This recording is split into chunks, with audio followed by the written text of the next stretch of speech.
जीवन दर्शन plus channel पर आप सभी साहित्य के शुभेच्छुओं का हार्दिक स्वागत है।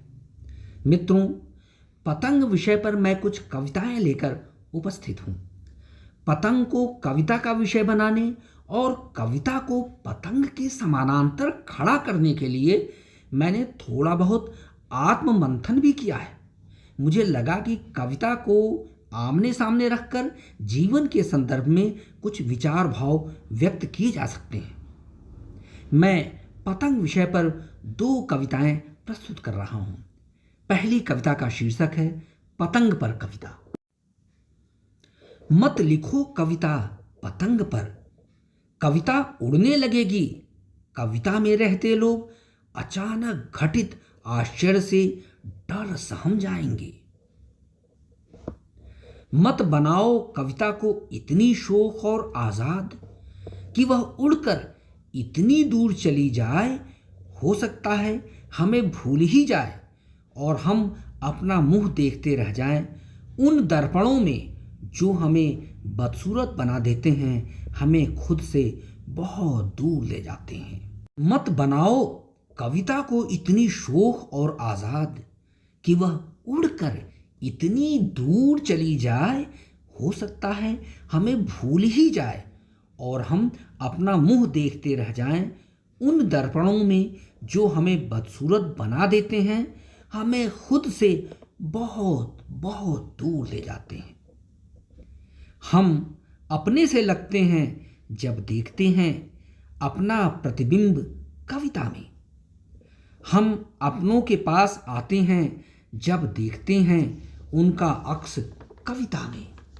सो मत लादो पतंग पर कविता का दुर्वह बोझ। सो मत लादो पतंग पर कविता का बोझिल बोझ।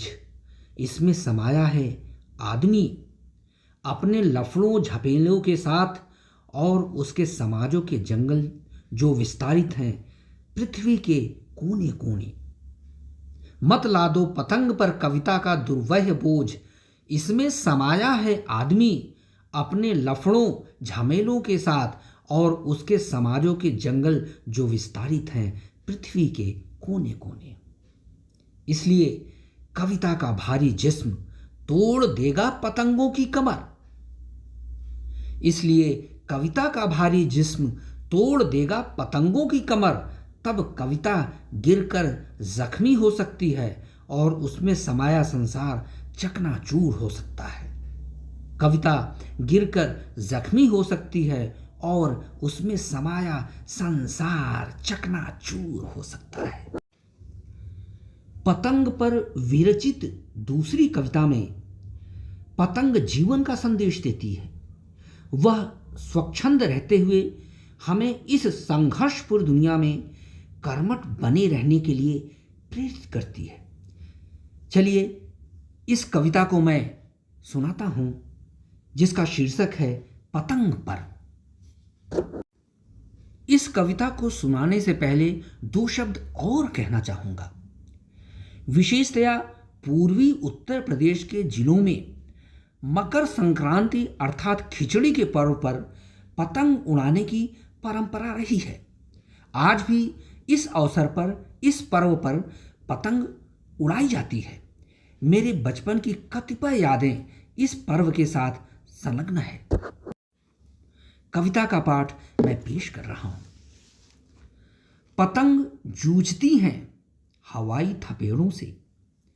पतंग जूझती हैं हवाई थपेड़ों से, हमारी खुशियों की गठरी लादे हुए अपनी धागाई पीठ पर। पतंग जूझती हैं हवाई थपेड़ों से, हमारी खुशियों की गठरी लादे हुए अपनी धागाई पीठ पर। बतियाती हैं पंछियों से किसी गुप्त भाषा में और हमारी दीवानगी की खूब उड़ाती हैं खिल्लियां।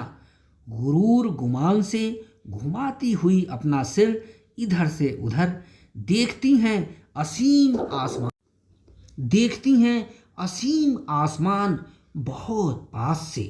बादलों की ओट से लुकती छिपती फीके चांद पर सिर रखकर शेखी बघारती हैं।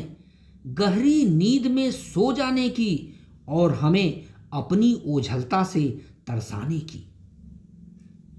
लुभाती ललचाती हैं पतंग, चिढ़ाती चिलबिलाती हैं, मचल मचल छपाक छपाक उछल सुदूर नभीय मैदान में, कि आओ अथक उड़ो और छा जाओ, कि आओ अथक उड़ो और छा जाओ, छू लो हमें स्वच्छंद कलाबाजियां मारते हुए दिशाहीन दिशाओं में, दिशाहीन दिशाओं में। छूट जाओ धरा जन्य बंधनों से, क्षितिजीय सीमाओं से।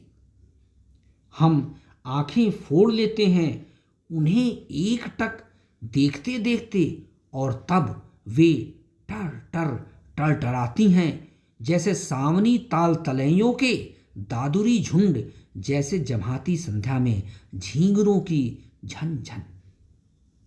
और तब वे टर टर टरटराती हैं जैसे सावनी ताल तलैयों के दादुरी झुंड, जैसे जम्हाई संध्या में झींगरों की झन झन।